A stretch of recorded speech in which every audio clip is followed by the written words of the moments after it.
to do some sketchy shit. Do-da, do-da, hope I get away with it.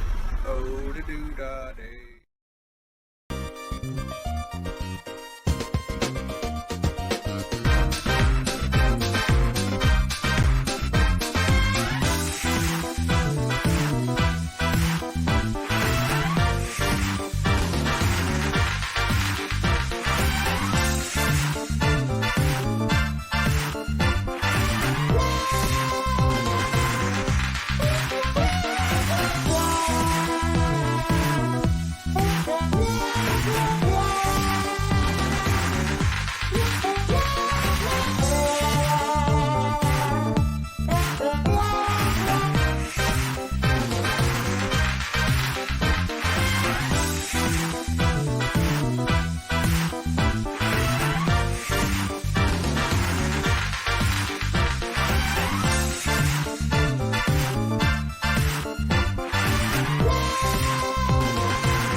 Excuse me, trying to talk something to Mike Jimmy and made a whole bunch of typos, but hopefully the message went through. Don't know.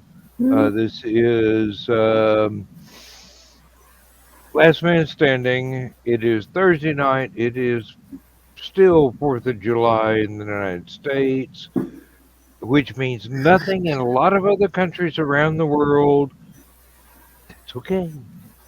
It means we get idiots shooting off fireworks during a drought outside my house. Duh. Oh, it rained pretty good this morning, but yeah, I got cats that are not happy. I don't blame them at all.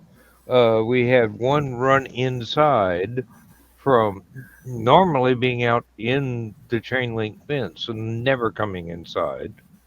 The dog was curled up in the middle of the hallway going, "Is it over yet?" And they had Billy No Mates running into my room going, hey, I know you got cat treats back here. And I had to pick him up and throw him out of the door. Little BB slept through all of it, but the other cats are going, there's Bloom Day running back and forth between Colin and myself. It's the one time of year I kind of regret living 2 blocks away from a VFW. Oh, yeah. Because some of what they're setting off may not be, strictly speaking, fireworks. Just stuff they brought home. Mike Jimmy's got 10 minutes to work on a new convention banner for LOC before he got too adult and get ready to go to work. Kind of figured. I just thought I'd be polite and extend the invitation. I know you usually don't have time to join us until our Sunday night shows because it's late enough to where Sunday you're morning getting shows. Aurora needs to be fed, and you and Luce are getting up anyway because the baby's going, feed me, Seymour.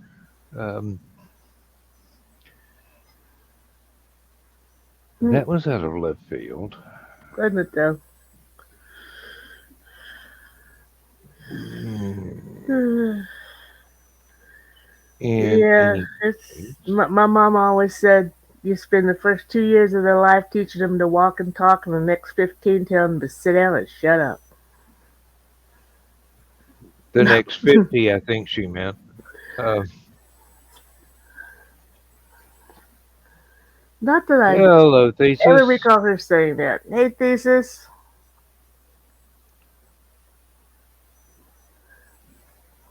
Mm.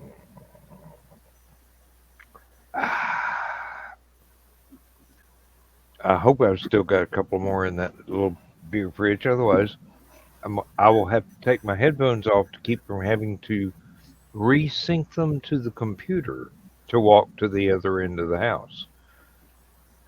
Because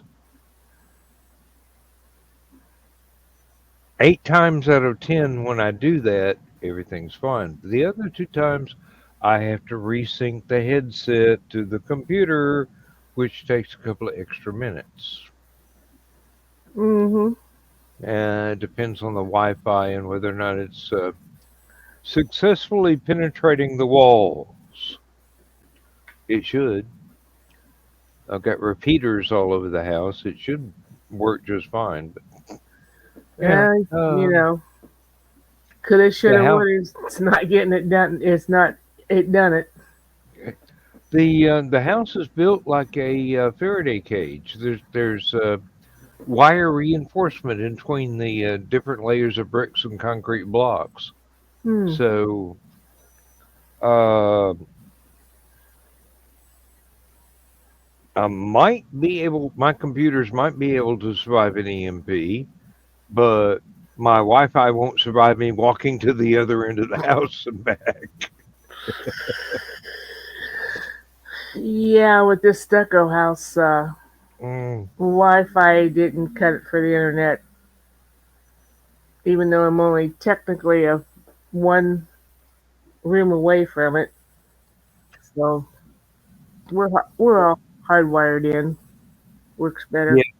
I have been planning to do that. I actually have the wires, but it would have to be out one window up to the eave of the house, stapled all the way down in through the screen on the screened in front porch and in through a living room window to my old um, Wi-Fi router, which would have to be reprogrammed to be just a repeater,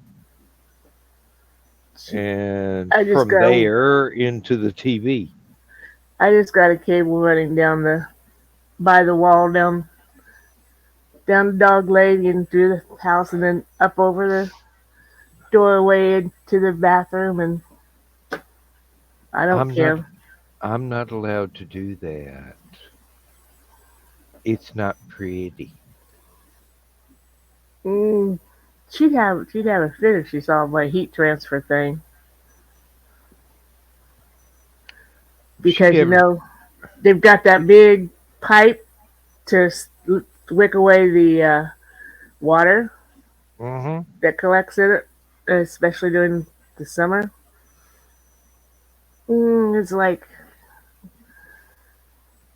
just drill a hole in that wall there and run it across there. I'll throw a blanket or something over it. And I haven't even bothered to do that. I think Lindsay would probably have a hard time with 90% of the easy way to do things. I know how to do things, a lot of things, the easy way. I know how to do those same things a less than easy way, but I'm extraordinarily lazy. Mm. Well, being an old farm girl, I'm used to things being held together with baling wire and duct tape, so Mm, I have no problem with pipes and stuff going through my living room. Now, I have been thinking strongly as many times as I've had to crawl under the house to fix these leaky pipes. Um, there is a reason why we have not got a tankless water heater. One of those is it would require wires being run from an extra 15 amp breaker, Mm-hmm. which we have because our furnace has been dead for years. And it's switched. If I could just harvest those wires out of it, and without having to put a splice in the wires, run it up through the floor where the tankless water heater would have to go. I could put a another water filter in there to try and keep the sediment and any contaminants out of a tankless water heater for an extended period of time, and hook up the normal water heater wires and the furnace wires and just go click. Uh, I think Lindsay would like that. I may do it. I may do it anyway, just because it'd be a challenge, and if I got it right, it'd be so cool. Mm-hmm. Uh, but as it is, and I have been afraid to attempt it. I mean, I know the breaker's off. I'm not going to get electrocuted unhooking the other wires. It's just, is there enough to stretch all the way back to where the breaker panel runs down under the house to where the existing water heater wires go up through the floor? I do believe there should be because it's a whole lot further space from the breaker box to the old furnace. Mm-hmm. And believe me, I don't know how that furnace worked for this long. It's like somebody took a chainsaw and cut three different furnaces apart so they get them through the crawl space door and then duct taped them together under the Well, house. probably. Hey, it was built by HUD, Housing and Urban Development, but the entire house was built out of scraps, just stuff they had left over from uh, building projects where somebody actually paid a bill. Um, But you know, mean you're supposed to turn off the electricity before you work with it? I generally do, yes. I don't think my pop ever turned anything off when he worked with it. I knew an electrician at work that was the same way. One time, not long after he'd had his open heart surgery, you know, after they crack you open, you you can't sew bone back together. So they No, put little clamps, little metal staples yeah, to hold it together. And he was working, was it the phone? He was working on something in the kitchen of his place. And all of a sudden he goes, and like, what's wrong? And he says, do you know those little staples do a little dance when they get electrified? I know exactly what happened. Uh, Yeah, he I hit the w- wrong. no, I once lived in an apartment complex where they had some very low rent yard maintenance guys come through, and they ran a weed eater out along the back wall of my apartment. And suddenly I didn't have any phone service anymore. And being the home handyman kind of guy that I am, I walked out there and I took a look. Sure enough, they'd taken the weed eater and cut all four phone wires with the Hmm. weed eater. Yeah. And I'm going, it's a phone. It doesn't have but a couple of amps going through and only on one wire. I can splice these together. I've got the tools in the trunk of my car. I've got the little splicer things. I can do this. Started working on the black wire. The last wire got knocked back about 3 feet onto my butt. Yeah. And I'm going, wait a minute. I successfully touched both bare ends of that wire without being shocked before. What happened?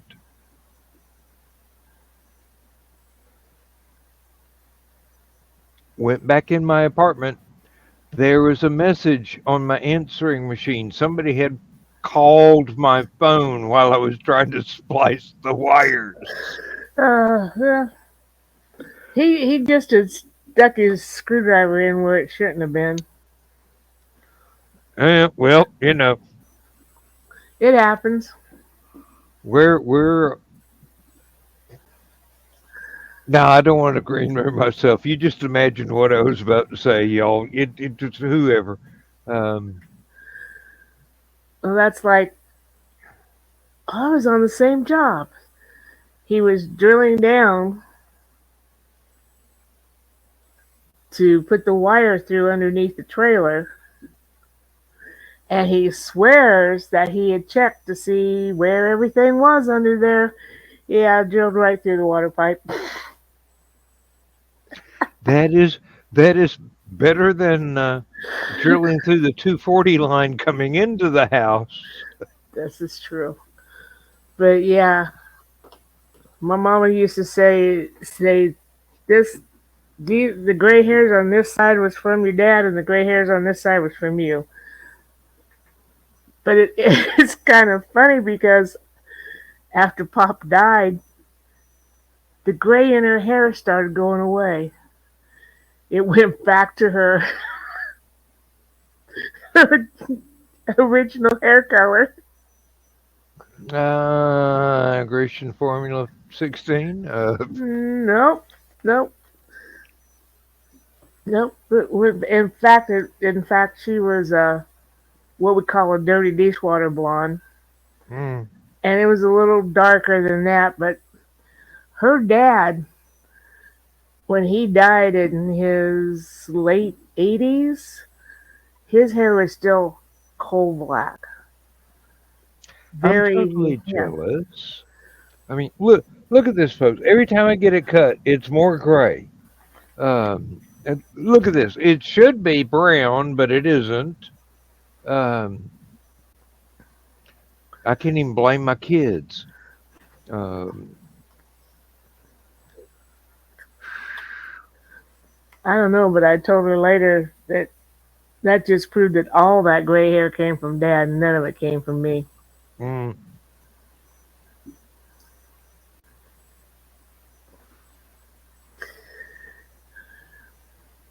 no, I do think, and she won't watch the show, so it's safe for me to say that even if I'm being recorded. I do think that I will go ahead and get a tankless water heater and a um, inline water filter to put in the water heater closet and go ahead and see what I can do about running that spare electric wire and wiring it up. Speaking of kids making you, oh dear. Uh, The beard does go first before the on top of the hair. Carl's beard started turning white before his hair ever started. Now that I can't speak to because I didn't normally sport a beard except for brief periods of time in my earlier life, and then after Lindsay and I were married, we got into steampunk, and I went for the the mutton chop whiskers rather than the Star Trek whiskers the Star Trek sideburns that I'd sported for decades. And after that, I got really tired of trying to keep everything below the mustache under my chin clean shaven and went, I'm just going to grow a beard. Screw it. Lindsay likes it. My mom hates Mhm. it. My mom has always hated it. She tells me I can't ever shave off my mustache, but she hates the beard. And I'm going, Lindsay likes it, so you're just going to have to deal. Um, Mhm. hey, whatever my wife wants, my wife gets. Um, I know how to preserve the domestic tranquility around here. That's Oh, right. I have been informed that I have been promoted to chief cook now. Evidently, she has a far greater confidence in my culinary abilities than I do. What did you So, cook her? yesterday it was fried apples and ham and uh, store-bought frozen biscuits that I baked, and it turned out very good. Uh, I did I did let the apples kind of scorch a little bit when I shouldn't have because I left the room. I had it turned down low, but it wasn't low enough. Mhm. Um, and then a little bit of molasses, a little bit of cinnamon in the apples. Uh, the ham evidently was pre-cooked, so it didn't brown as quick as I thought it should. So I kind of overcooked it just a hair, but Okay. When you cook your meat, do you put it in a cold pan or do you put it in a hot pan? I put it in the hot pan with some grease Okay. in it first. Okay. But So that should sear it then. it should, yes, but it didn't sear it as quickly as I thought, and I waited till it turned the proper brown, and it was just a little bit overdone. Hmm. Not drastically, Mhm. not burnt, just now I'm going, I wouldn't have done this with some ham that had fat in it because the bacon drippings that I put in the pan did not last very long at all. But It's okay, baby girl. hey, Michaela. It's okay. Uh, but no, I'll know next time to buy a different ham with uh actually more It's all streaks of right. fat in it and not pre-cooked. But we were just using up stuff that was in the cabinet, Mhm. and it turned out pretty well. Today I pan fried us a couple of 3/4 pound hamburger patties, and we had some potato salad and oh well, I had some sweet pickles, although that's not my favorite. But it was what there was only three little gherkins left in the jar, so I decided to empty that jar because we just bought some more. Um, and I think that was it. But um, good couple of hamburgers. They were very slow cooked. Mhm. Uh, I got one side browned up the way it should be, and flipped it over and put a little salt and pepper on it. And while that was cooking, I put a couple of slices of aged white cheddar and took a fork and folded it up so the cheddar didn't drip down in the frying pan and be wasted, and let that go. And then You okay? we tossed them on a couple of um, extra large buns and went to town, and both of us thought it was great. Um,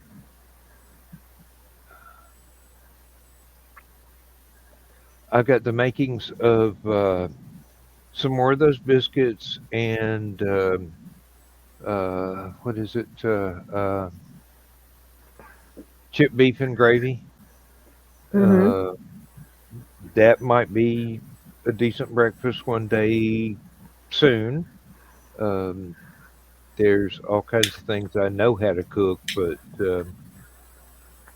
it's summer and I don't want to boil the house while I'm Right. cooking, and it's too hot to be outside doing anything on a grill.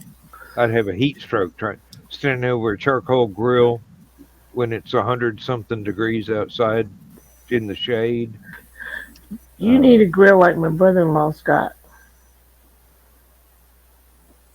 It's got it. It comes with an app, and then you stick your little probe. probe in it and close the lid and go inside. And when it's done, your that little app says, "Hey, it's done." And then you go out and get it, and it's good. You don't have the slightest idea how much trouble I've gotten in sticking my probe into things over the years. Hmm. You didn't get in much trouble with me last time. That's because in my adulthood I have learned restraint. That's not what I meant, but okay.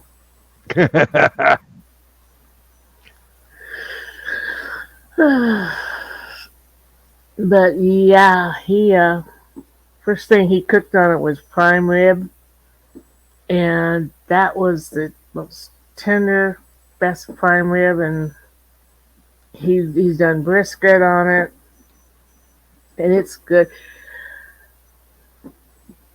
Carl's not going to get a grill like that though, because I think it costs a couple thousand. I'm not going to get a grill like that either. Nope. But it does all Uh, the work for you. Plus side of warm nights of summer, I have a pool with privacy bushes all around it. Um, Madam, you interest me strangely. Uh, Mm, Picture it didn't happen. some Uh, of us don't do well with pools. no, but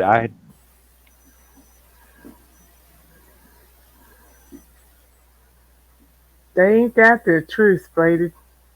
I will plead the fifth on that one. Never stick your probe in crazy if you don't have it till you how to identify crazy before you do. You Um, always usually identify crazy when it's too damn late. um, there is a song about it's supposed to take a girl on a date. She didn't show up. Quarter to four, she's knocking on my front door and she's drunk and ready to score. Yeah. Um, that's kind of over the borderline of crazy there. Um, no self-esteem, I think it is You're okay. it's part of the song title. Um, You're okay. Let me see. had situations in my life like that. That the one girl that pretty much was that. Uh, You're okay. Alice Cooper wrote a song You're okay. that I thought pretty much epitomized my resolve after those situations was no more love at your convenience. Um,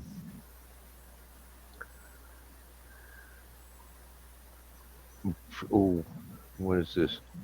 Probably have a couple of books worth of stories about it. Yes, yes, but um thesis, you really don't want to pay out your entire savings to a lawyer now. Um, w- Wait till not even her estate can try and claim anything. I know what Or Carl used to say about his rose-colored glasses. There's another strawberry blonde. There's another strawberry blonde. No, they're just blondes. It's your glasses. well, I ain't taking them off. Yeah. Um,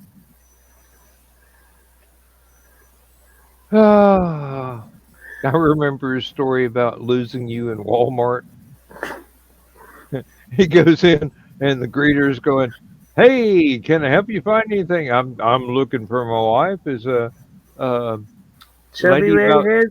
a Chubby little lady about redhead. this tall with what is it? Leopard stretch pants on. Leopard strange pants." He goes, "Well, I see four of them from here. Looks like we're having a sale."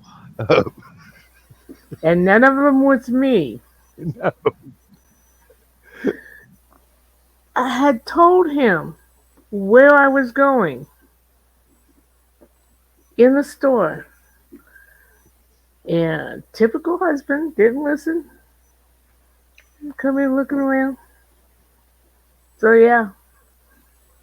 That's pretty much why both of us attempt to take our cell phones into stores because we will tend to wander in and wander far away from one another because she's got no interest in fishing tackle or Well, camping there gear. weren't such things as cell phones back then. Okay. This was 30 years ago. Mm, Yeah. Yeah, we had the same thing when we'd go to those.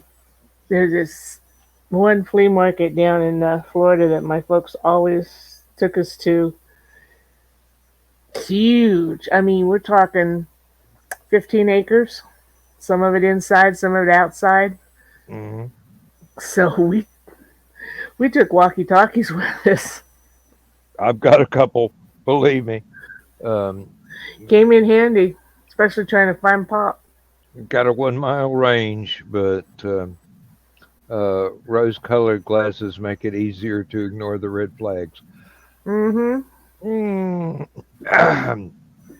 And see I the don't strawberry believe blonde. I'd have told that one, son, but yeah. Uh, It's okay. It's okay. You're all right. oh, Sorry, charcoal is circling my legs because they're still going off out there. I don't dare go to the bathroom. Uh, Billy No Mates knows that Lindsay filled up a little plastic container of treats, and last time I had enough treats for him for like two more visits to my office. And I open the thing up, and he just jumps up and knocks it out of my hand. And it's scattered all over the carpet. It took And him then about 3 days to find them all and eat them.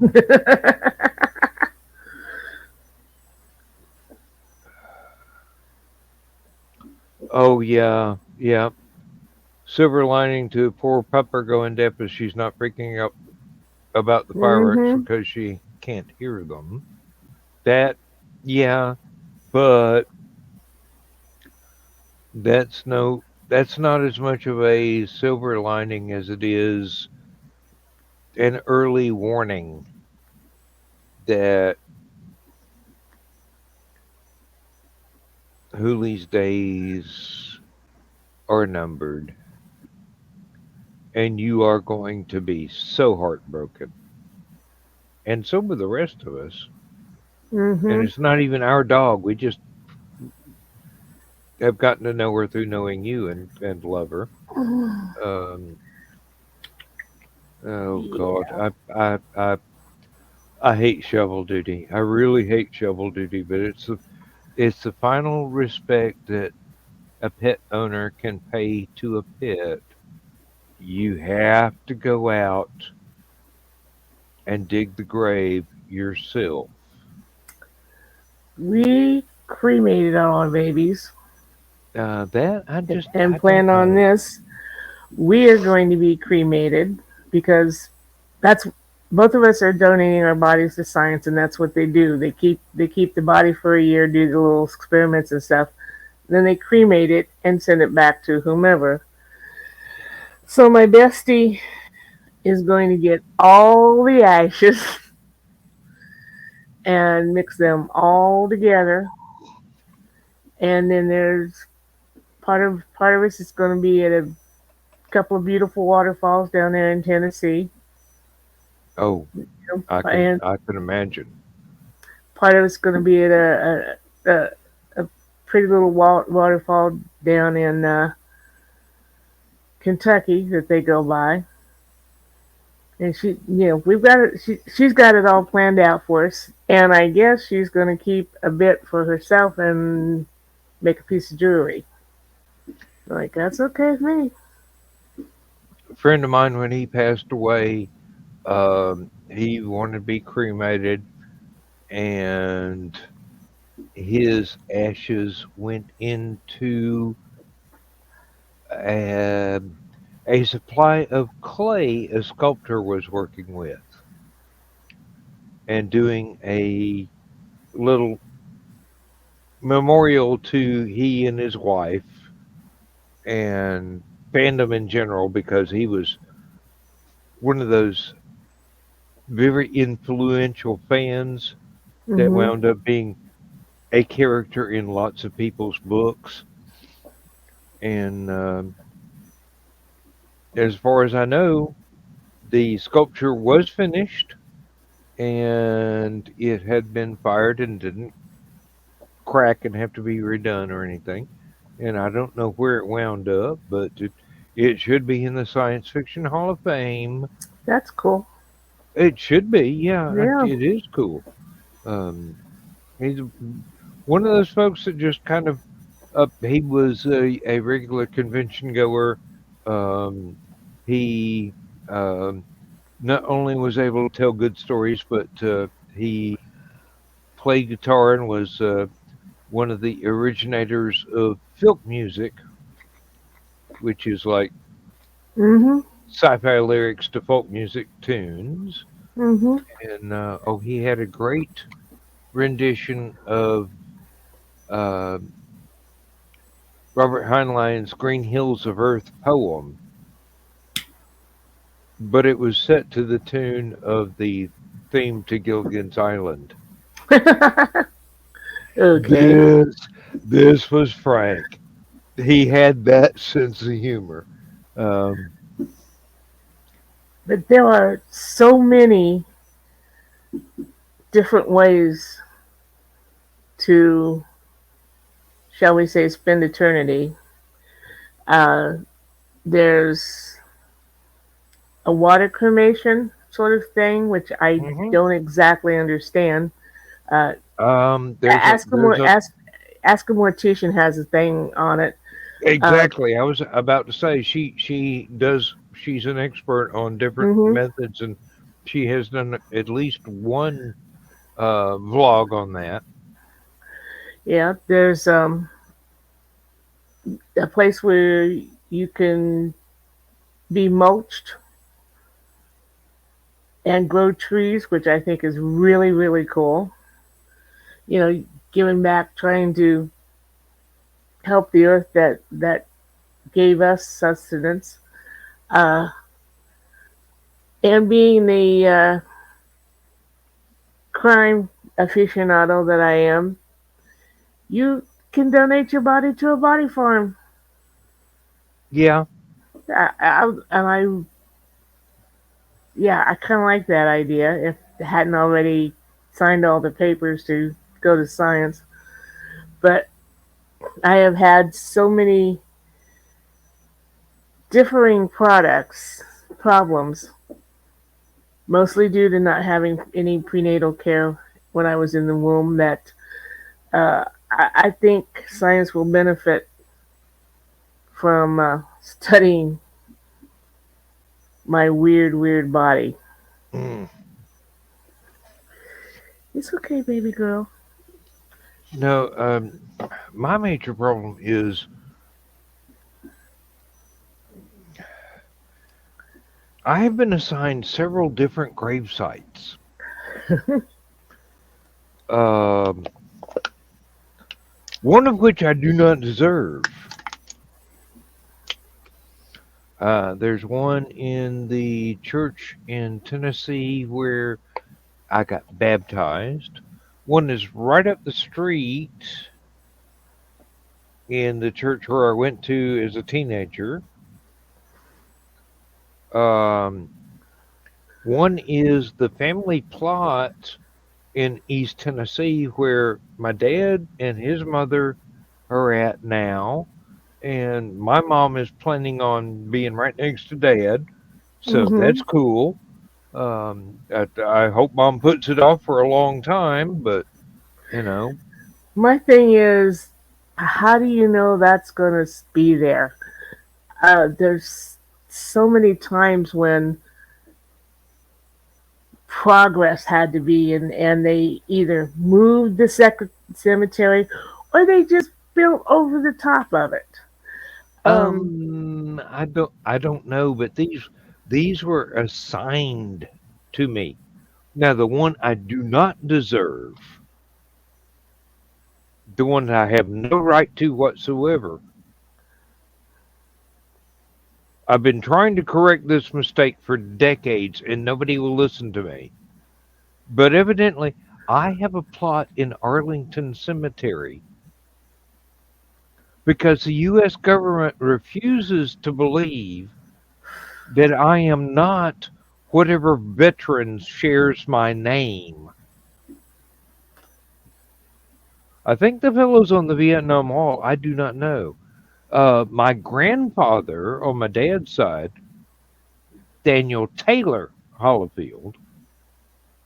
See, we didn't go in for posh things like numbers. We were hillbillies. We just changed the middle name. Um,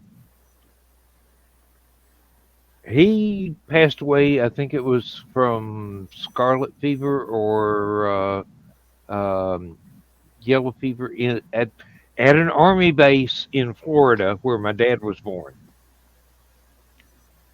Uh, and all of my life, I've been getting mail from Veterans Administration going, "Hey, we've got your plot reserved in Arlington." And I'm going, "You kind of rushing a boat, ain't you? I'm only 19, and I was too young for Vietnam and too old for anything since then. Even if I volunteered, you wouldn't have accepted me." Um, and and what's this other Dan Hollifield gonna do? When I don't have the faintest idea. See, the thing is, there were three branches of dad's side of the family that came over in 1700. The branch we came from, the guy came over as an indentured servant, and part of the contract was he could not get married until the indenture had expired. that's where it usually went. Imagine how well that went over with a Hollifield male. He knocked up one of the girls in the house, one of the maids, and got kicked out of New York. Broke the indenture, went down to North Carolina.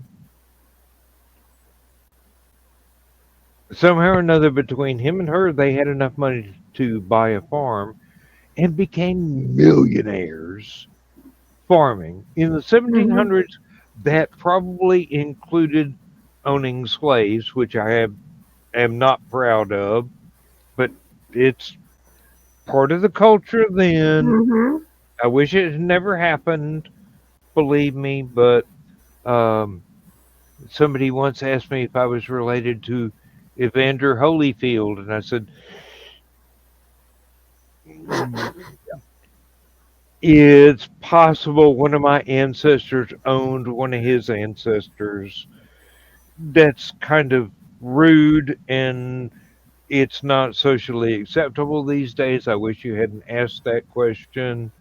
Um, and Evander, That's the way it was back then. well, yeah, but it's not something you want to Yeah, bring up in polite conversation anymore. and it Um, was quite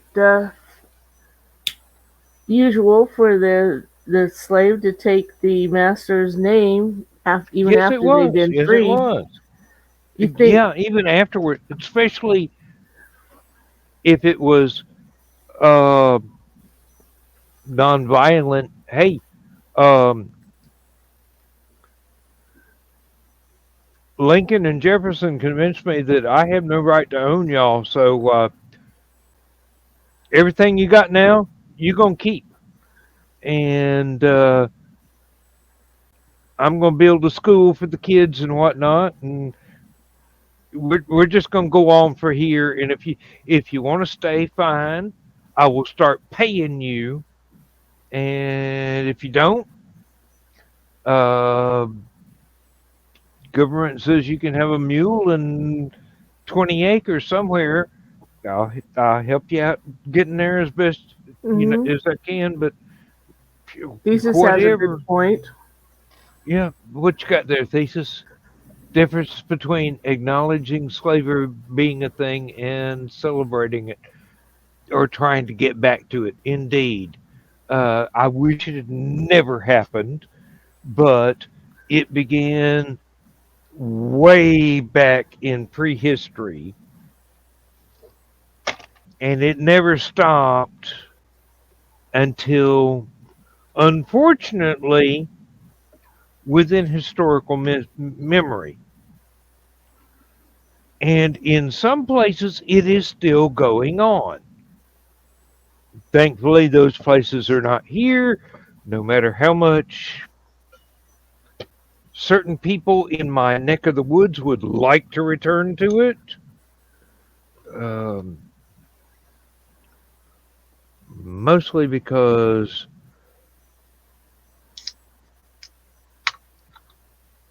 they need somebody to blame their failures on and somebody to look down on so that they feel good about being the worthless piece of crap that they are. Uh, Too many people in my life fit that description. I try and cut them off and no longer associate with them as quickly as I possibly can. And I've been that way since I was a small child. It's just, oh, good point, good point. Quote from a movie that said something like slavery has been around since men invented gods to forgive them for it, or to excuse its existence. hmm Um,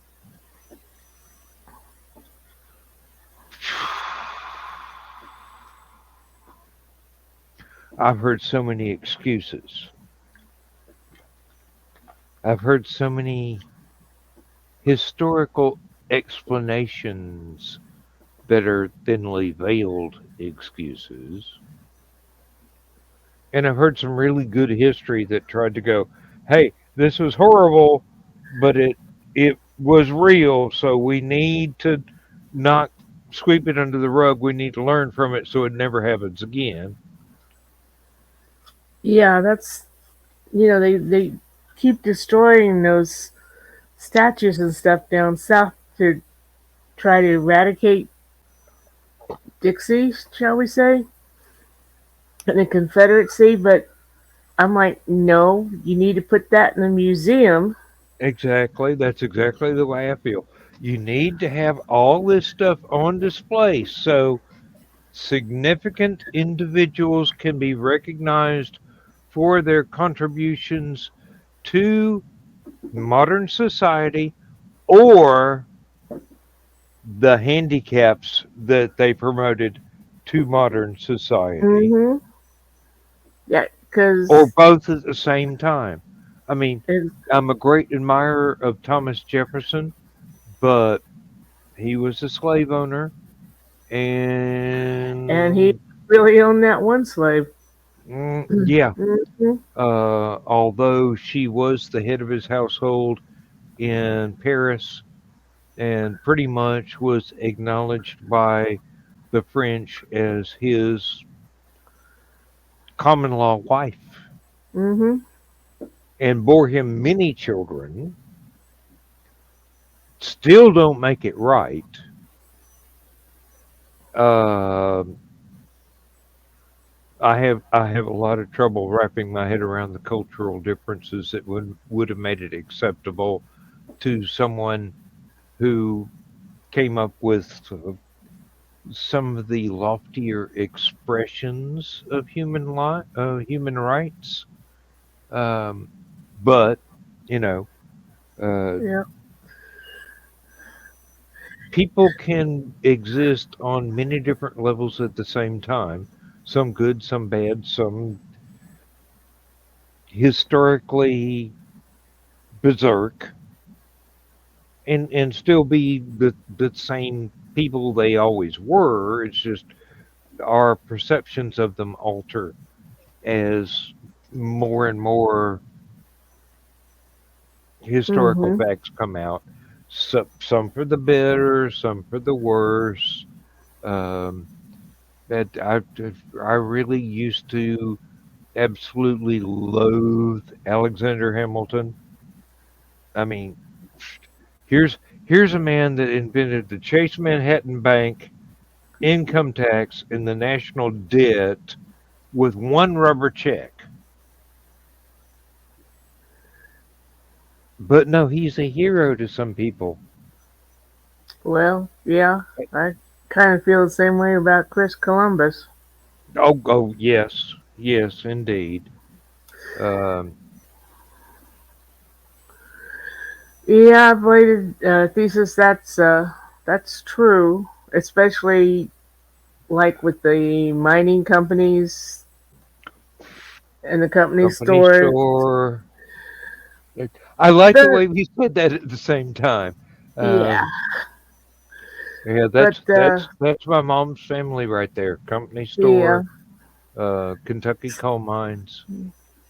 Sell your body to a company just like slavery. The difference is slaves get food and shelter and security. Uh, yeah. Slaves also got bullwhipped if they happened to look funny at anybody white. Um, my mother's mother was brought up on a plantation down south until her parents died when she was only like 10 or 11. And Grandma Miller recounted one time when one of the colored boys got whipped because he cussed in front of the white women. And that would have been 1890s, 19 first century, the first decade of the 1900s. yeah, Just and that's it was probably a situation that anybody would have been justified cussing in. He just did it in front of the white women. Yep. Uh, God, human culture. Well, let me Yeah. rephrase that. Human cultures, because there have been hundreds, if not thousands, if not hundreds of thousands, and there's always somebody that wants to be top dog, and there's always somebody that gets pulled in to be the absolute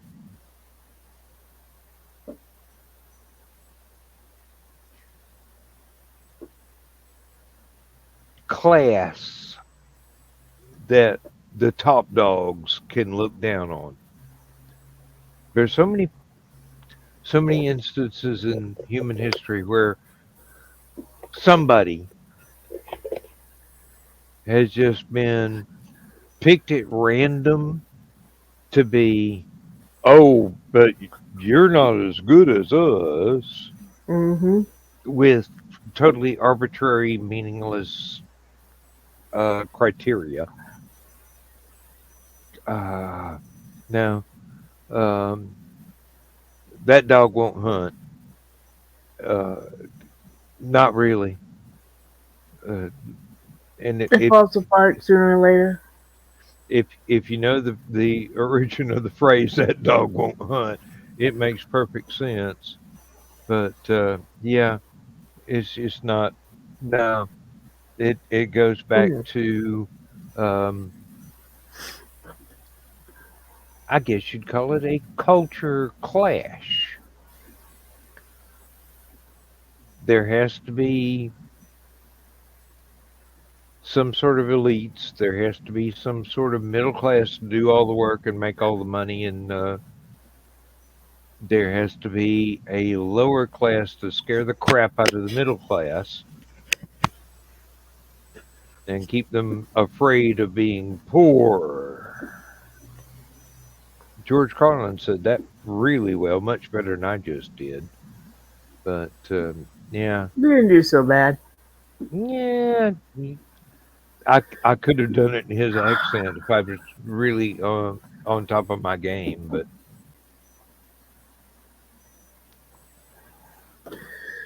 it seems like all of human history has been like that. Um, it's like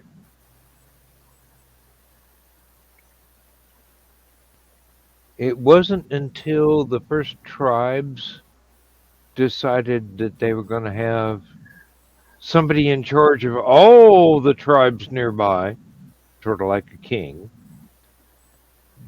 that we ever came up with a concept of priests. And those were the people that said, hey, the king can tell you what to do, but I have the word of the gods and I tell the king what to do. Mm-hmm. And I'm going, oh, ego much? Always. Yep. Ah, I think Thesis has got it. The rich make all of the money and do none of the work. The middle class do all of the work and make little money. The poor are there just to scare the shit out of the middle class. Yep. And Joe Bachman picked the perfect time to pop in on that. Hey Joe, welcome back. Howdy, howdy. They call me the working man. Um, well, not anymore. They call me a fucking pensioner. I'm now um, a barnacle on the hull of the great ship of state. Uh, I made my money. Now I'm a freeloader.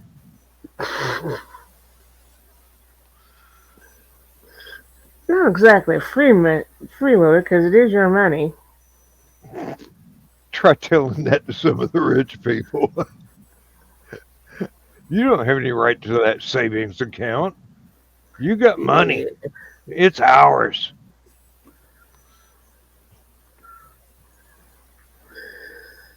Oh no, Jesus, you are absolutely right. George Carlin is one of the finest philosophers Ever. that Mm-hmm. the 20th century had ever produced. Much better than some of the ones that are more socially acceptable now, like Ayn Rand. Uh, Ayn uh, Rand, the philosopher. She's a um, writer of vampire yes, books. of books that should be thrown in a campfire. Yes, um, but no, she. There is a school of people that think that she was really instrumental to the um, libertarian worldview. Okay. But that's a very narrow interpretation of libertarian worldview. Basically, that um the limits of that are, I've got mine. Screw you. Yeah. Uh, Hello, Angelina. Just got finished watching Jaws. Oh my God. Well, Hey, uh, Angelina.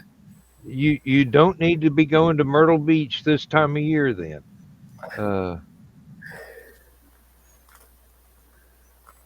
or anywhere in Florida. Matter of fact, after Jaws came out, I never got in the ocean again. Oh, I had something on my Facebook feed that I almost shared, but I didn't.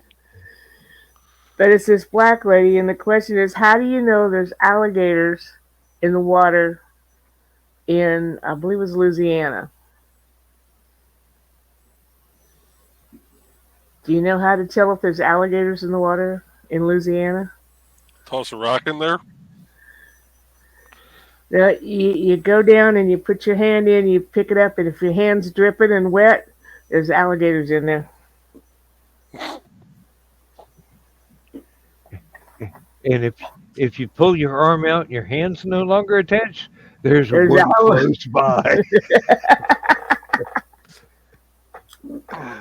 Uh, Sitting here watching this going, okay, one's going to come to the surface, you know? No, it's just, oh, see, there's water, there's alligators.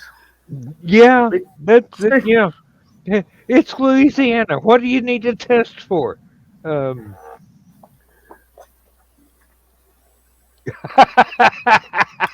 yeah, Angelina, I'm with you. I don't get in the ocean. That's the shark's house. I stay in my house. Um, Exactly. hey, if I want to go swimming, there's plenty of perfectly chlorinated pools all over the world I could get in. I do not need to wade out into a literal sea of predatory animals. Um, I'll sit on the beach and enjoy the sun and maybe let the Hmm. waves caress my toes, but nah, I'm You fine between riptides and sharks. I don't want anything to do with swimming in the ocean.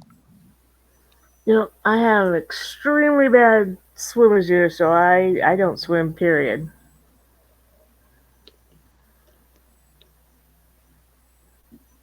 Because two different Uh, years, spending 2 weeks in the hospital with just an earache. No, mm, swimming's not worth it. Thesa's been in the ocean twice, once on the East Coast and once on the West Coast. It was salty and crowded. Yeah, but the nice thing is, you live in Utah. You can go to the Great Salt Lake. It's more salty and it's more crowded, but there aren't any sharks that you wouldn't see walking down the streets on any other given day.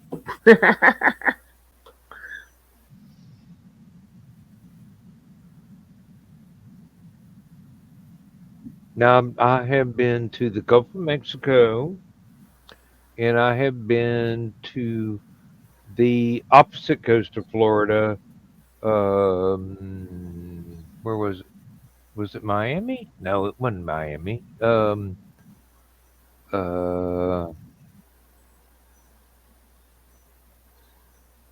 then again, it might have been. I'm not sure anymore. It was a long time ago. Uh,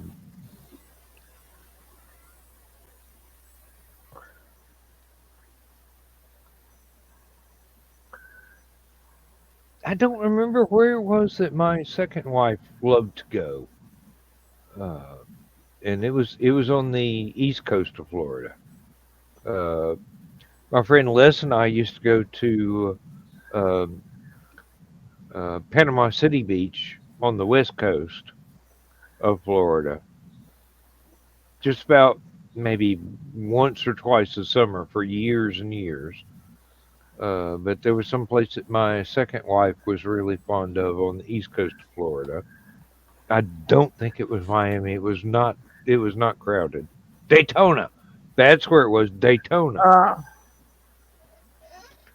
and that was wonderful. But I didn't go more than about knee deep in the water there in either place. Actually, um, Panama City usually had the beaches were just piled up with seaweed, and Daytona, I'm just looking out over there and going, mm,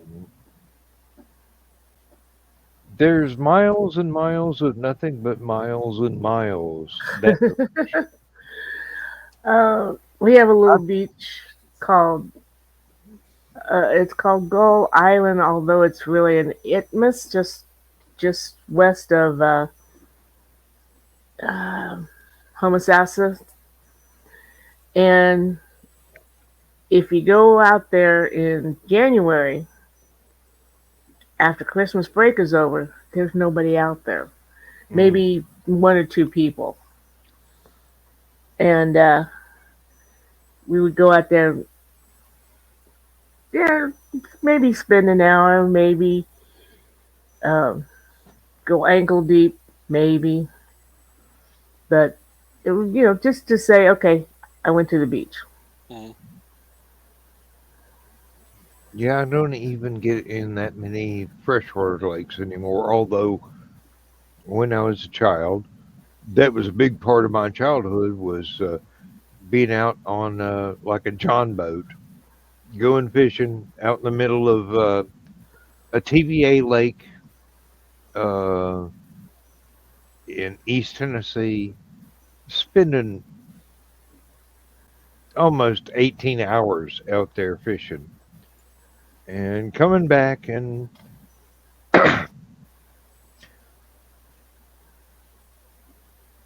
watching the grown-ups clean the fish and then watching the female grown-ups cook the fish and sitting there at the Sunday dinner table, which I don't know how that damn thing did not groan, except it was built before 1900 and was meant to hold about 60 acres of food, uh, and just uh, fish, venison, rabbit, dumplings, quail, pheasant, chicken, ham, and more vegetables than I can remember the names of. I had to plant them and grow them. I mean, seriously, when you think about it, the poor people of the Smoky Mountains had almost the same diet as rich Europeans, except they went out and got it themselves. They didn't have anybody else do the hunting and fishing for them. I mean, good Lord, you read about some royalty in Europe that was, oh, pheasant and quail and and I'm going, yeah. How many of them have you had to pluck?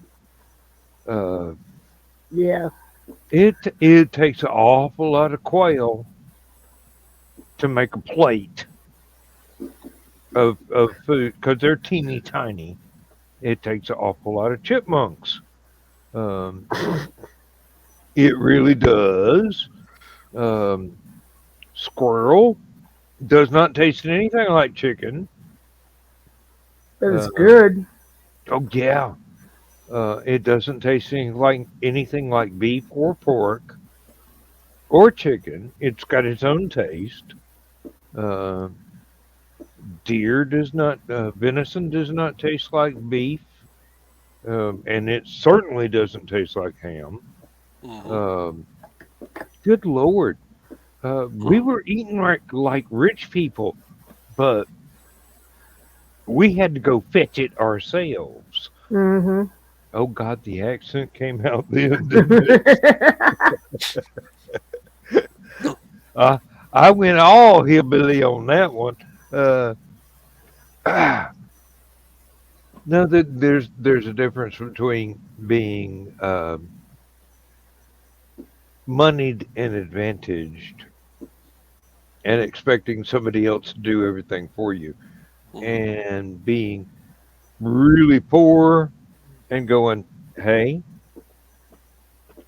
if I don't catch that rabbit, we're not going to eat Sunday. Um,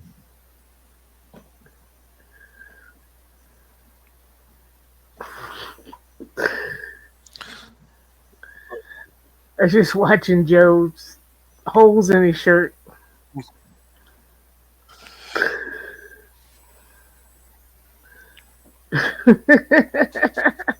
well, I need to step down the hallway. I will be right back. Thanks for the warning. Yep. For which my absence or my imminent return. I'll let you figure that out. So I've already figured it out. I know you. Oh, So have they calmed down your way? no. Everybody's doing their grand finales right now. The two towns around me had their fireworks show tonight also. Mm-hmm. So I think it's everybody getting home from there and lighting off stuff at their house now. And I've actually up on what I keep looking at off screen here. Mm-hmm. I pulled up the Lake County, Indiana Public Safety broadcast on Broadcastify, and it's just, I mean, all of Lake County is there's stuff popping in about every 2 to 3 seconds for radio transmissions from police, fire. Apparently, there's a fight down at Cagney's in Hobart right now that another officer's trying to get more officers down there to help out with. I haven't seen a single thing pop up for New Chicago yet. It's all been, at least for my little neck of the woods, it's Hobart Lake Station and New Chicago are all in the same Mm-hmm. bands because the state in their infinite wisdom thinks that ISP should have all the bands for whatever reason, but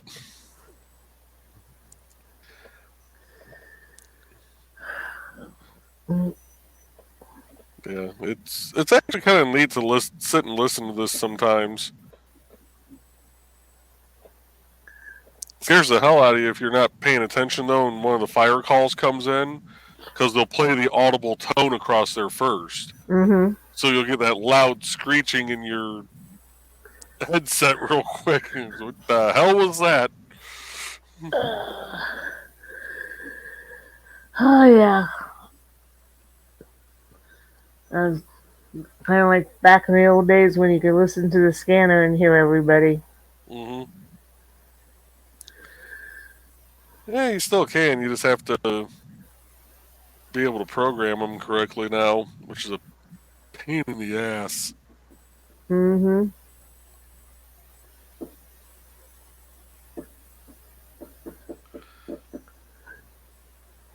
Yeah, Gary Police keeps popping up on here a lot, which isn't really a shock, but Lake Station's trying to get in touch with a homeowner right now that they got a call about because apparently he told his neighbors he was going back in to get his gun. Oh, great. That's not something to be telling people about. Unless you want somebody called. Hell, even the toll roads having issues. I keep seeing ISP toll road district popping up. It's like they never have calls on there. What? Evidently, I had gotten the rest of the house a little too chilly for Lindsay. She has turned off all the air conditioners that are not in this room with me.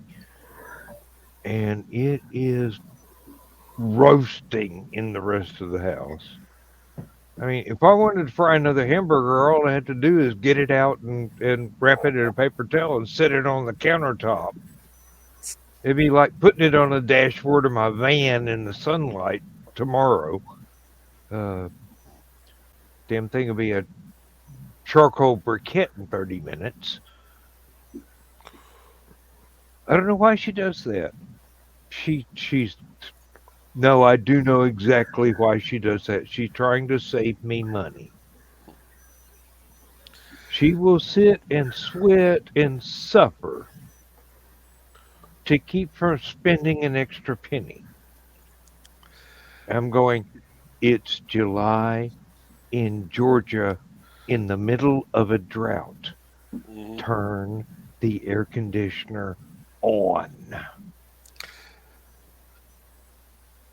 So I just heard across the scanner they found the guy. He appears to be sleeping in his bed, and he's about to get a very rude awakening.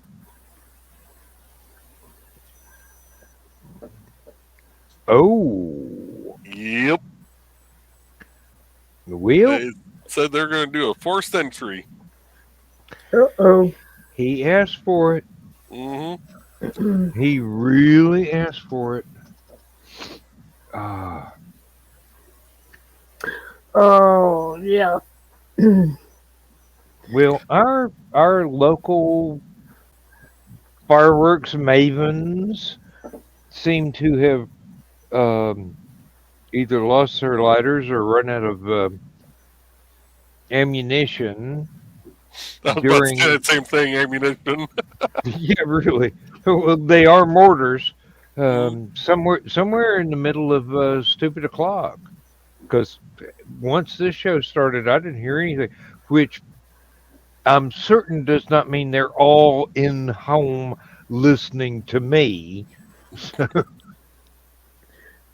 I still got some stuff going off to the south of us. Charcoal's pacing the hallways. Well, Billy seems to have gone to bed and given up on trying to beg me for treats. So I'm going, thank God. Um, I mean, what a little pig. Lindsay feeds him as well as she does the German Shepherd that's 12 times his size, and he still thinks he can out eat the dog. Um, and we got another one that is absolutely afraid he'll never get any food ever again. So if there's any food anywhere, he will eat it. And then one of us has to walk around with a roll of paper towels and clean up after him where he got sick from overeating.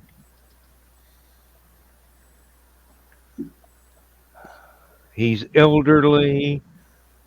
He's always been like that. He did grow up with a sizable family, so maybe he's used to being um, last one to be allowed at a food bowl or something like that when he was. Gotta get it But when you can. yeah, really, before he wised up that he can come in, doesn't have to stay out inside the chain link fence. He can come in. There are litter boxes, which they know how to use, and there are food bowls, and they get fed twice a day and get a perfectly healthy amount of food. But some traumas do not ever recede. Um, True. there are people that I remember from my youth that had never really recovered from having grown up during the Great Depression, and they had a smokehouse full of sausage and whatever just hanging there waiting just in case a grocery store ever got shut down.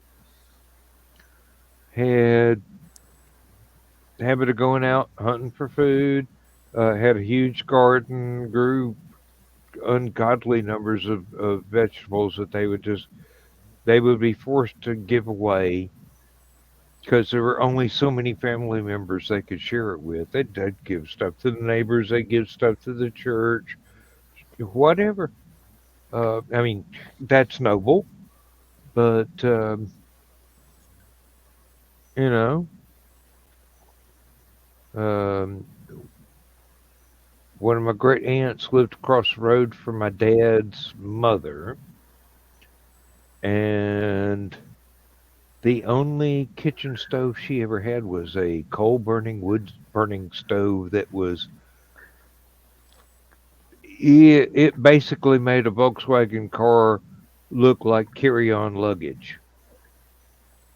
I mean, we're talking about cast iron Mhm. bigger than a VW Bug. Mm-hmm. And she could bake the most magnificent cakes in there. She could turn out cornbread. She could lay out a full Thanksgiving dinner spread on top of it, have a lump of coal in there, know exactly when to open up the door and toss in a couple of pieces of kindling to keep the temperature right. Did not have a thermostat anywhere on it. Just could walk up and go, yeah, that's about right. Just from the feel of the heat radiating onto her hand. Um, and what's really weird is she was the one that everybody knew was suffering from dementia since she was about 12, and she lived to be 90 something. Um, Never married. Her brother, my great uncle, lived with her and took care of her whole life because she was kind of silly her whole life. She was very entertaining, could play the piano like nobody's business. I mean, she was just a prodigy, basically. But the only thing she could play was church hymnals and things like that. So, um, but she could make that upright piano talk like if she had been one of the guys who was doing rock and roll in the 50s instead of my great aunt. I could see it. I mean, talent is talent. Mm-hmm. And yeah, they says you can pick up some good stuff from the truckers every once in a while. Oh yeah. Uh, I keep a CB in the van. Mostly when we're on our way to a convention somewhere or to a family reunion, and we roll up to a rolling roadblock, Mm-hmm. and I'll turn the CB on and I'll go, hey guys, um, I'm back here just where the traffic's beginning to congregate.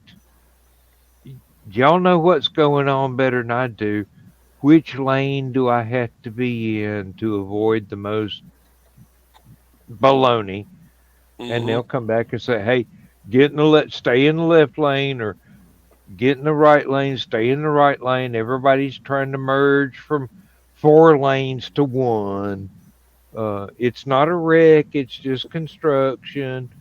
It's Tennessee. You know how it goes. Uh, yeah. Or no, it's a bad wreck. No matter what lane you're in, you're going to be sitting here for about 2 hours. And then you see police cars and wreckers going up the emergency lane and through the median. Mm-hmm.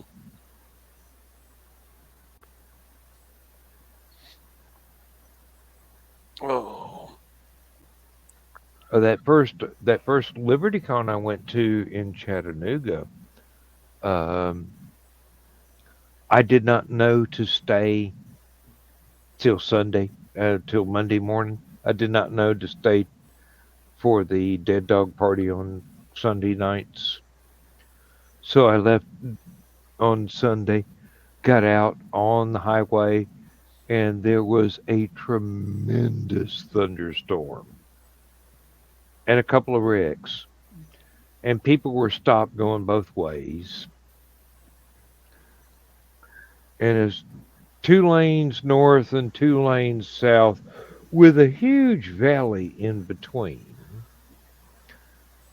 And I'm sitting there. I've already switched the pickup truck off. I've gotten the soda out of the uh, ice chest in the back of my pickup truck.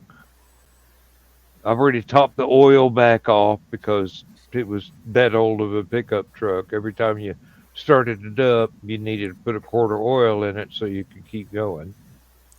Check the gas, And fill I'm the oil. exactly.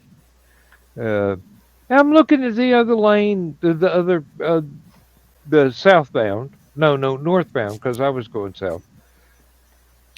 And some idiot just after a major thunderstorm has decided since he's got a Jeep with great big huge off-road tires, he can drive off the side of the road onto the slope of the valley below and go around all the stalled traffic till he could get in front of everybody and get back on his way. And I'm just sitting there going, "You're a special kind of stupid, ain't you?" And about that time, he starts sliding down to the bottom of the valley in between the roads. And sure enough, they had to call 2 more wreckers and another ambulance just for him. Come on, man. I say him because if it had been to her, she'd have had more sense. Uh, Mm-hmm. Hopefully. hmm yeah. Um,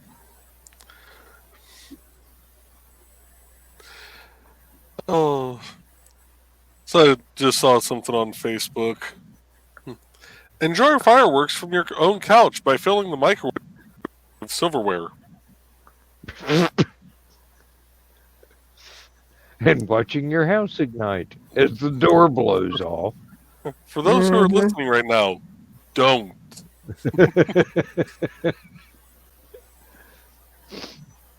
Oh, Lord, no.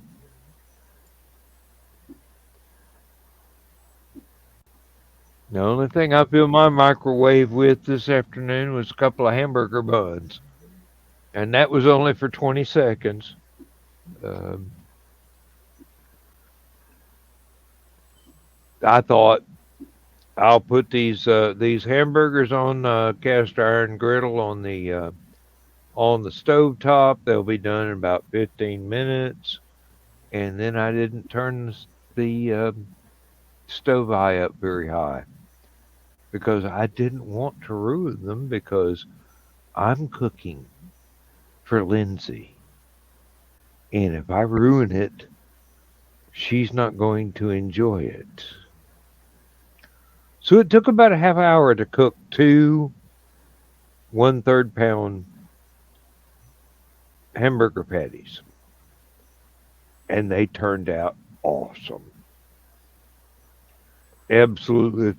I mean, slow is the way to go on a stove.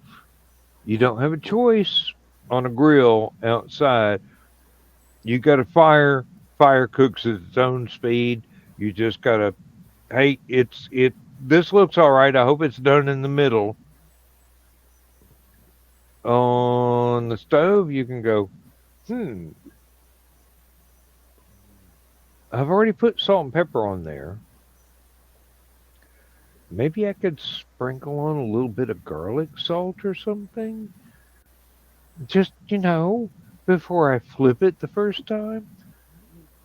And it's just sitting there, and cooking away, and all the grease is collecting on one side of the pan. I'm going, baby, I'll be glad when we finally get around to buying another stove where all the stove eyes are flat and not sitting at an angle because this is an old piece of shit.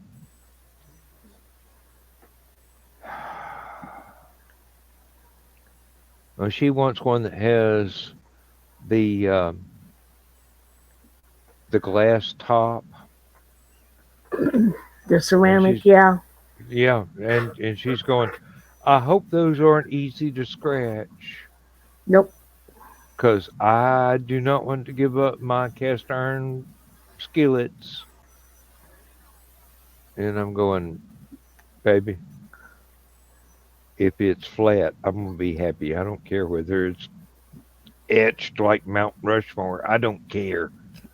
As long Yep. as the pan sits flat, It's I'm a going to be thing. happy. And she goes, why don't we go ahead and order the stove now? And I go, because this thing is hardwired to the wall. And when they deliver it, part of their delivery service is to take away the old Mm-hmm. fridge and the old stove and range. And I'm going, they're not going to sit around and wait for me to figure out how to unwire this thing from the wall, take off the pigtail on the one that they brought, and hook it back up and mount it in the countertop. And they're not going to give me time to put a new floor under where we want to put the new fridge, where the old fridge is now. I want to reinforce the floor there. And she's going, oh, yeah, I forgot all that nitpicky stuff.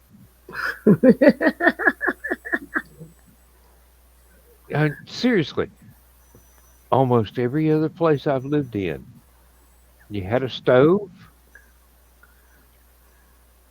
you could pull it off the countertop and unplug it. Mm-hmm. This one, I've got to unwire it. That's interesting.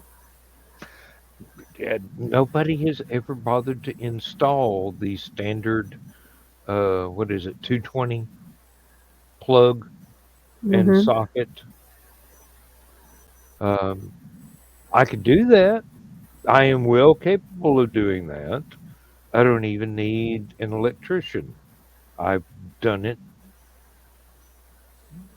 before. Actually, I helped Dad wire up a 220 outlet in the basement and helped him put an extremely long pigtail on our welder so that he just plug it in, turn the welder on outside the house, and fix stuff in the backyard. And this is, I think, the second, could be the third stove I've had since I bought the house. Um, and I always wind up having to unwire it from the actual stove and figure out how everything goes back on the new one just in case it's different.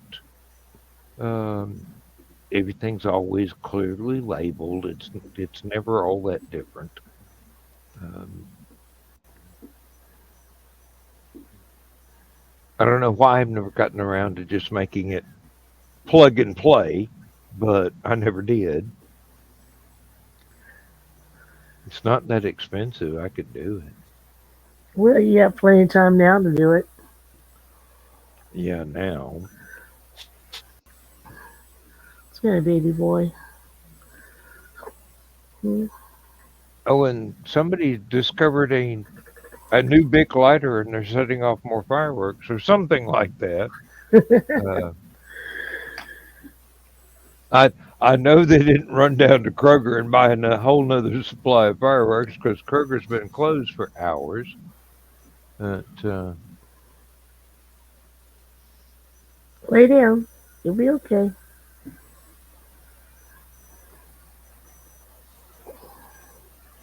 good kitty, settle.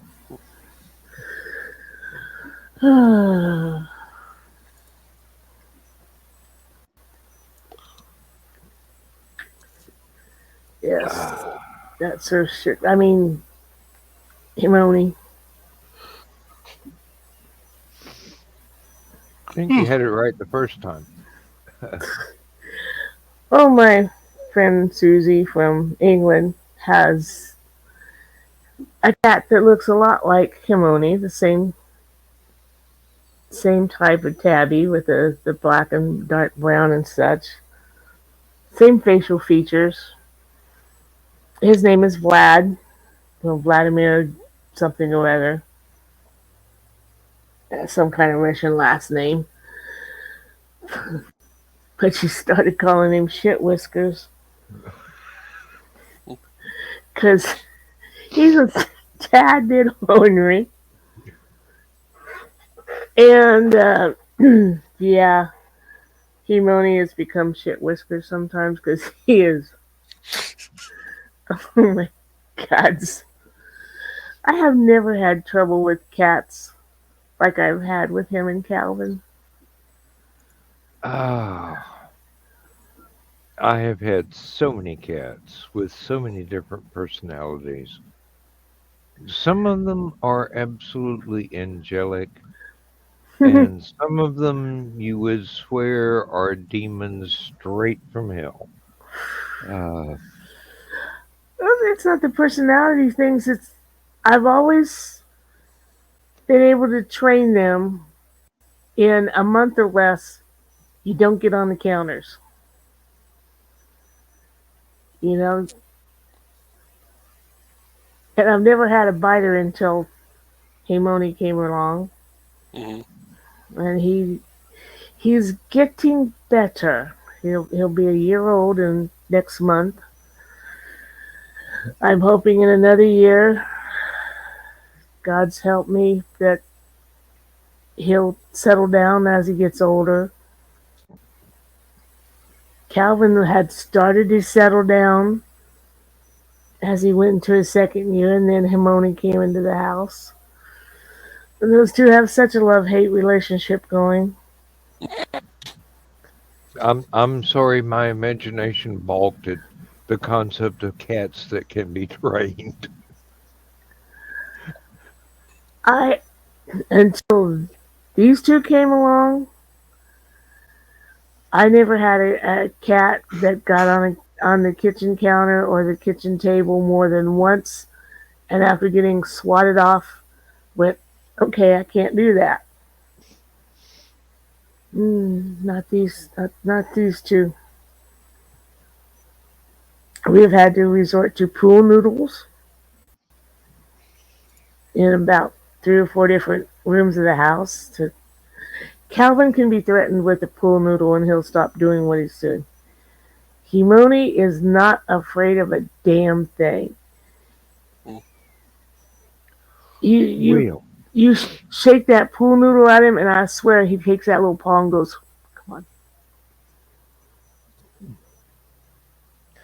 I have had several that would misbehave and misbehave and misbehave, and I'd open up the cabinet under the sink and get out the fly swatter, and they would vanish like the invisible man. I finally snapped him with Never, the I snapped him never with the actually fly used swatter. the fly swatter. I never actually used it, but just the fact that they saw me use it on flies, they're going, "Uh-oh." We don't have a lot of flies, so they've never Mm. seen me do that. And I took out the fly swatter and I shook at it, and I'm like, "I'm going to use this on you." And Himoni's like, "Yeah, well, so what?" And I flipped it at him, and he came forward just in time. They got him right across the nose, and he's like, "Well, you hit me." Yeah, and I'll do Mm-hmm. it again. Um, Mm-hmm. I've had grandchildren like that. Oh, you're not going to do anything. Whap! You spanked me. Yeah. Well, you're wearing a diaper. I mean, it didn't hurt that much. I didn't hit your skin. Uh, Um, yeah, I had a nephew like that once, and after just once, and like you say, he was well padded. He said, "I'm gonna tell my mommy." I said, "Let's go. I'll be right there when you tell her. I don't care." Mm-hmm. really, here's the phone. You want to call 911? Uh, this is a South kid. You're the one going to jail, not me. Mostly, I kind of used intimidation on, especially on my nephews. I have a nephew now that's like 6'3", still afraid of Aunt Donna. Yeah, and Wise man. when he was about 7. I used to wear rings on all my fingers, and you're like, "Aunt Donna, why do you wear so many rings?" And I said, "Because they make such lovely indentations." Okay. And that boy never disobeyed me again. And I say Mm. 6'3" and still afraid of Aunt Donna. And I never touched that boy. Never. Well, you don't really have to. No. I mean, seriously, you don't really have to. You just let them know that there are lines you do not cross. Otherwise, I will. Mm-hmm. Well, that's like one year we all went down to my folks' place in Florida for Christmas, and my niece and her brother. She was, I think, 14 and he was 12, and she'd brought her best friend from school down, and they were getting a little antsy. I mean, my folks just lived in a small single wide trailer with 2 bedrooms in it. Mm. So I'm like, "Get in the van. We'll go for a ride. We'll go around some." And I was driving because I knew the area and Carl didn't. And the girls were picking on DC, and of course he was trying to get back, but not doing it. And I'm like, "Okay, no more, or I will pull over to the side of the road and give you a whipping. I don't want to hear another word out of anybody." And my niece's friend started to open her mouth, and DC put his hand on her arm and said, "Don't, because she will." Never touched either one of those kids. Never. But And I was sick to say, I bet Carl was the first one to shut up.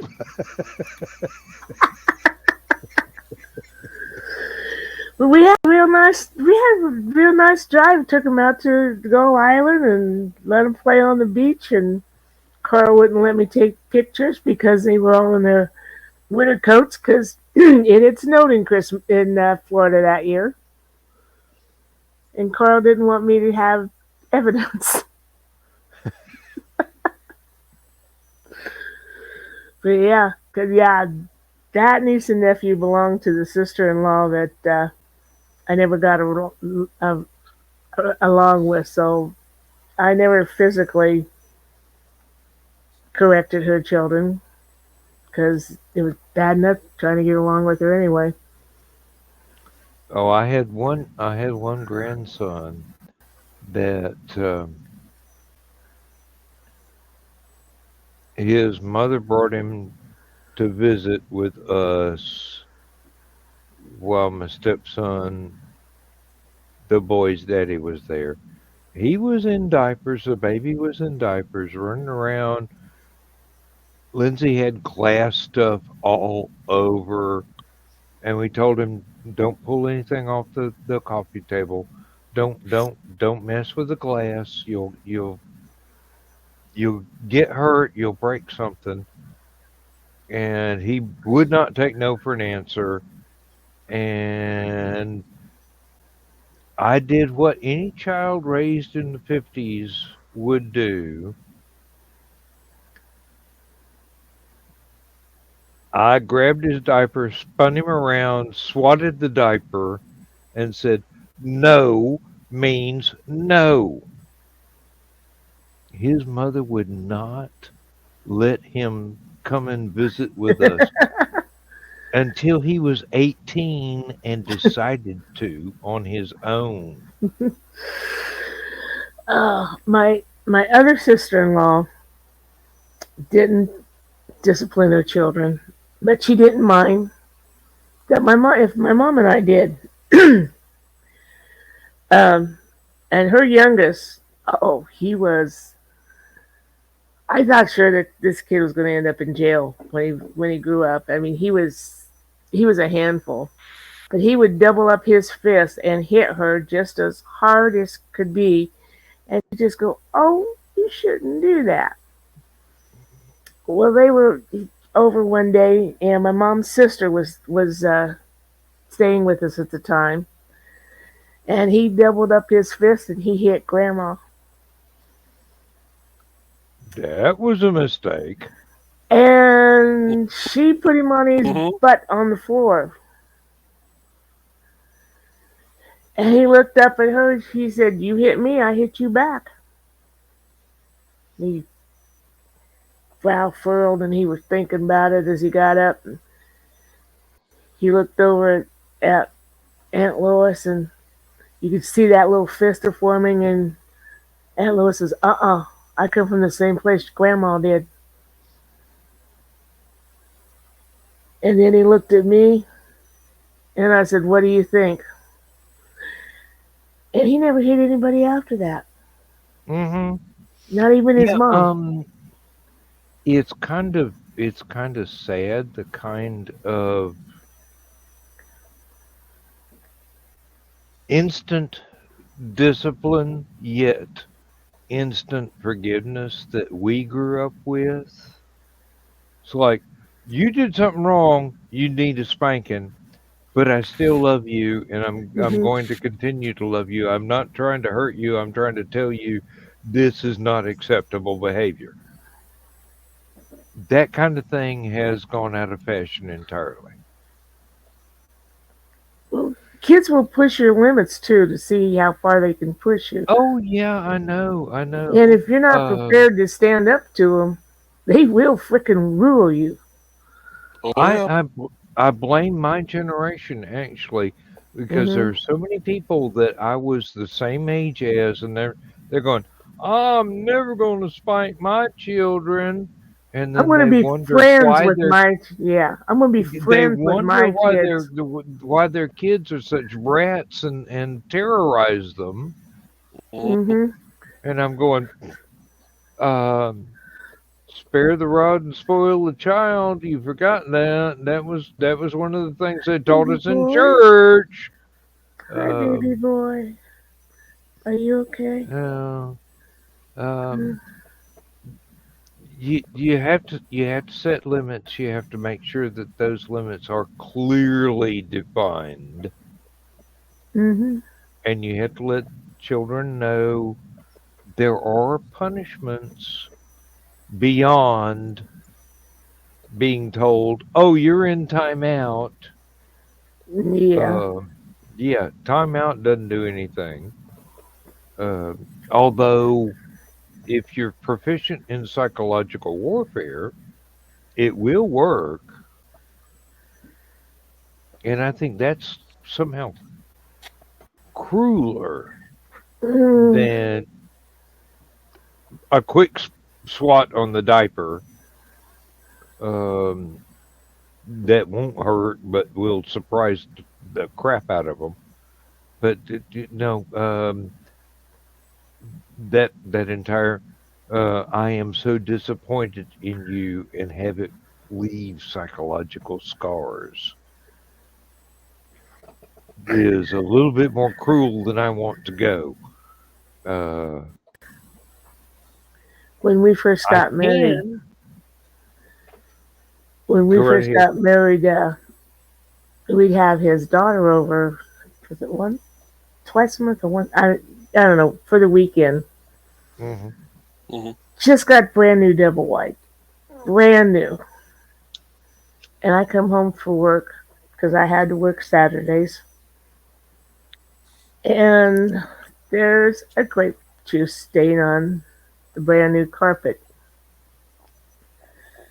And I'm like, okay, it's kid spill. Hmm. I'm okay with that. Kid spill. Then I found she had been standing up in the chair at the table when she spilled it. And then I got mad at Carl because he didn't make her sit down. Like, no. That means that juice stain is your fault, not hers.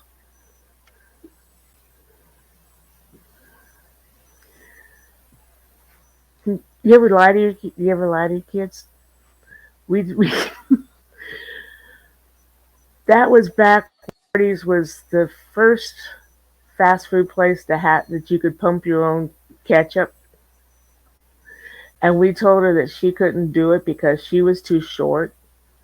And Carl even said that the ketchup police would come after her if she tried it. And we went to Hardee's because they used to have those little sundaes that they put like M&Ms on back then. Hmm. So we take her there and eat, and then she could have a sundae. And there was this little boy broke away from his mother, went and he starts pumping the ketchup, and her eyes are like this as she walks by to come. As we find a table, and she leans over and goes, "He's lucky the ketchup police isn't here today." And we're like, "Yeah, he is." And why am I getting flashbacks to WKRP with the phone police? Uh, I also taught her how to get what you want from a guy. The okay, first there time, are several ways, but I think she's too young for about three of them. Um, um, I was sitting on one side of Carl. She was sitting on the other, and this was the first time we'd gotten the Sundays, and she's like, "Can I have some ice cream?" And I told her, that's not the way to ask. What you do, and I leaned up on Carl's arm and rolled my eyes up at him. Can I have some ice cream, please? And so she leaned on his arm on the other side, put her eyes up, and flirted her little eyelashes just like I had. Can I have some ice cream, please? We got ice cream.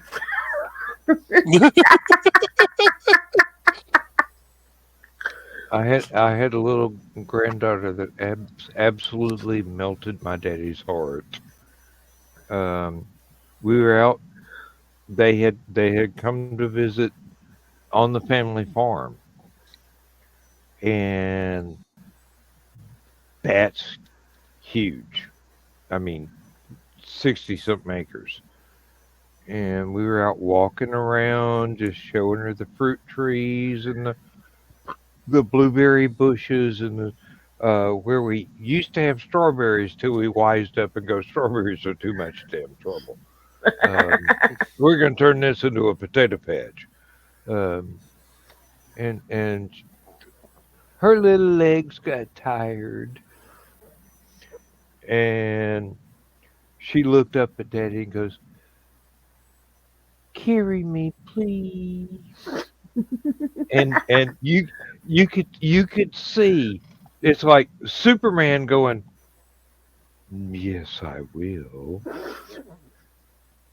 Pick her up, Hmm. put her on his shoulders, and walked her around the rest of the little tour of the farm. And it's like I'm going, yeah, this is what I'm going to grow into. Um, this is the way I was trained. Mm-hmm. Um, no, from a very young age, I was trained to raise children. At first, it was babysitting, and then it kind of sharply focused into one of these days you're going to have kids of your own. You better learn this stuff. And I did. I did. Um, I've actually turned out to be a fairly competent father.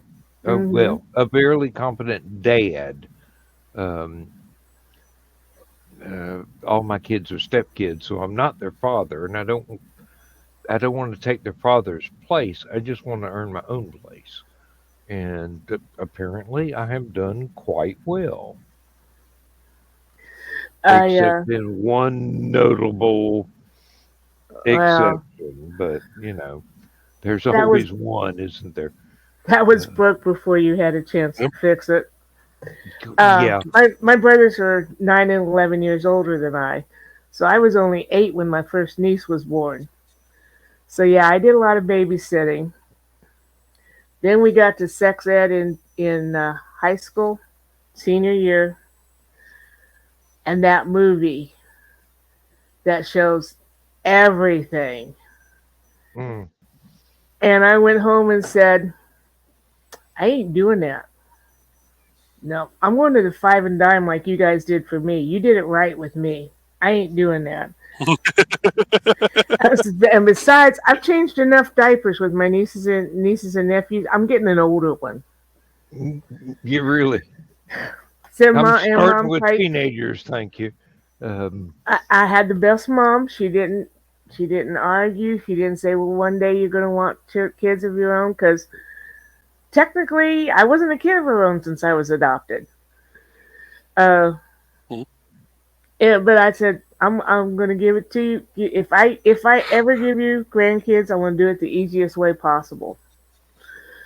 So after I don't remember if it was after we got married or just before. Laura was over for a visit, and we went to my folks who lived just down the road. And I walked in the door and I said, "Remember, I said I was going to make your grandma the easy way. Here you go. She's 5 years old. Hey, she could dress herself. She could take herself to the potty. She could feed herself. Perfect." just don't give her any chocolate before I come and pick her back up. Well, we've gone about 2 hours, and it's been a whole lot more fun than last week when I was monologuing for an hour and 45 minutes. You still Um, would have monologued if I'd have been here because I had no voice. uh, yeah, but still, um, everybody in the chat gave me things to talk about. It's good. And it wasn't just me going, what do I say next? Otherwise, it would have been a 15-minute show, and most of that would have been commercials. But oh, Joe, I need to send you a Yes. copy of the full-length version of Watching Paint Dry. That is what Joe Dog considers to be the best song I ever wrote, and it's about 20 minutes long. So you can do a show and it'll only loop twice. And Dawn said, "Oh no, PM me, and I'll turn the music off and put a different song on." And I'm going, "That's too much like work, honey." Believe me, Hi, I Kiri. I, Uh, I love Dawn, but hey, I Gary. think she has an inflated idea of what my powers of concentration are. Um, all right. I I lose track because of how everything just so flows That's so well that's beginning and because end that I mix it so it's on infinite loop so that I can adjust the volumes as it goes through over and over and over again.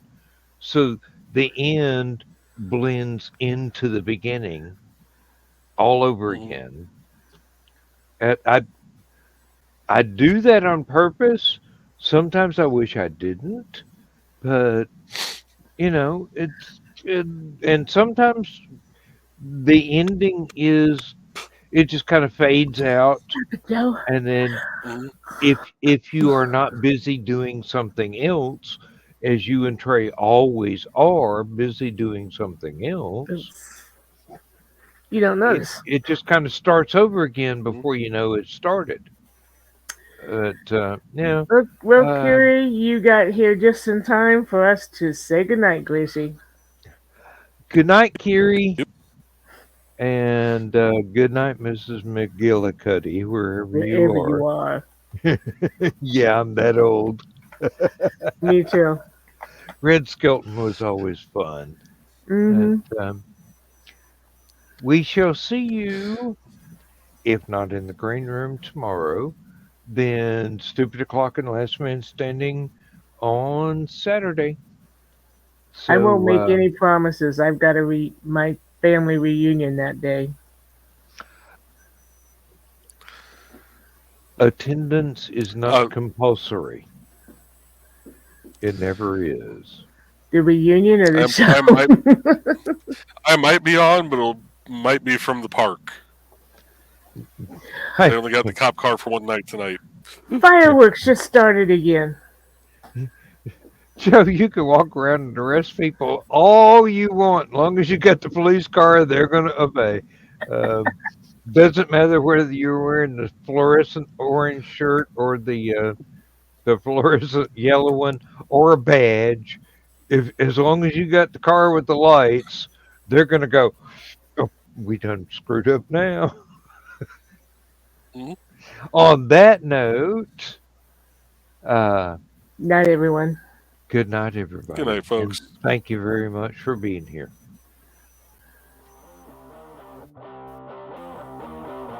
Transmission overload. System will shut down.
System will shut down. System will shut down. Hello, I'm Dan Hallfield. I'm the senior editor and publisher of Abelian Webzine, the world's oldest free creative writing e-zine since 1997. Since then, we have helped over 500 amateur writers learn what they needed to turn pro. www.aphelion-webzine.com and read not only what we've got going on right now, but 28 years worth of our archives of stories. Thank you very much.